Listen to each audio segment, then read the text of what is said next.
আমার বন্ধুর নাম অঙ্কিত। আসসালামু আলাইকুম। এই প্রশ্নটার মোট দুইটা আলাদা অংশ আছে।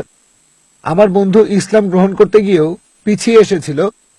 সে বলেছিল যে হিন্দুদের মতো মুসলিমদেরও বর্ণভেদ আছে, যেমন ধরেন মুসলিমদের মধ্যে আছে শিয়া, বুরি, সুন্নি, জামাতি, আহলে হাদিস।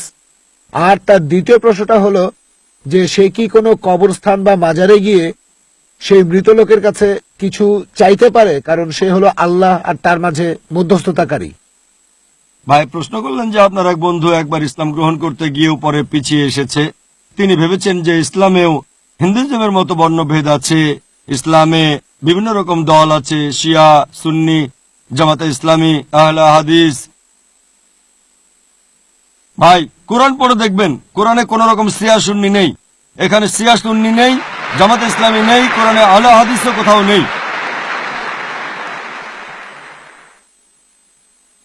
কোরআন এ ব্যাপারে কি বলছে? পবিত্র কোরআনে সূরা আলে ইমরান অধ্যায় নম্বর 3 আয়াত নম্বর 103, ওয়াতাসিমু বিহাবলিল্লাহি জামিআ ওয়ালা তাফাররাকু।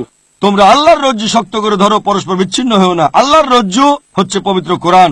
আমরা শক্ত করে ধরবো কোরআন এবং নবী মুহাম্মদ সাল্লাল্লাহু আলাইহি সাল্লামের হাদিসকে, আর পরস্পর বিচ্ছিন্ন হব না।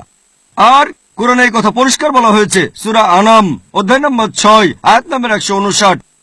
এখানে আল্লাহ তাআলা তার রাসূলকে বলেছেন যে হে নবী, যারা দিন সম্পর্কে নানা মত আর দলের সৃষ্টি করে থাকে তাদের দায়িত্ব তোমার নয়। আল্লাহ শেষ বিচারের দিনে তাদের বিষয়টা দেখবেন। তাহলে ইসলামে বিভিন্ন দল তৈরি করা এটা হারাম, এটা নিষিদ্ধ। আমাদের প্রিয় নবী কি ছিলেন? শিয়া ছিলেন নাকি সুন্নি? তিনি কি ছিলেন? আমাদের নবী মুহাম্মদ সাল্লাল্লাহু আলাইহি ওয়াসাল্লাম ছিলেন একজন মুসলিম।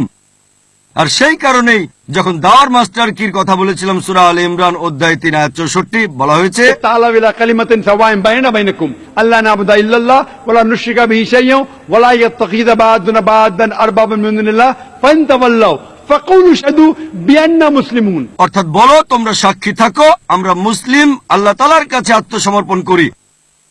তাহলে মুসলিম হচ্ছে সেই লোক যে আল্লাহ তাআলার কাছে আত্মসমর্পণ করে। আপনার বন্ধুকে বলবেন ইসলাম ধর্মে কোন রকম বর্ণভেদ নেই, কোন উপদলও নেই, আমরা সবাই হচ্ছে মুসলিম। মুসলিম মানে যে লোক আল্লাহ তাআলার কাছে নিজের ইচ্ছাকে সমর্পণ করে। আর যদি কেউ আল্লাহ তাআলার কাছে আত্মসমর্পণ করে তাকে বলা হয় একজন মুসলিম।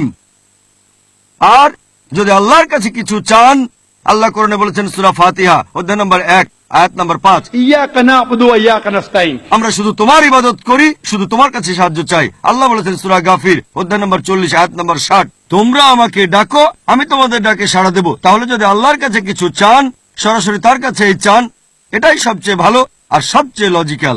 আশা করি উত্তরটা পেয়েছেন।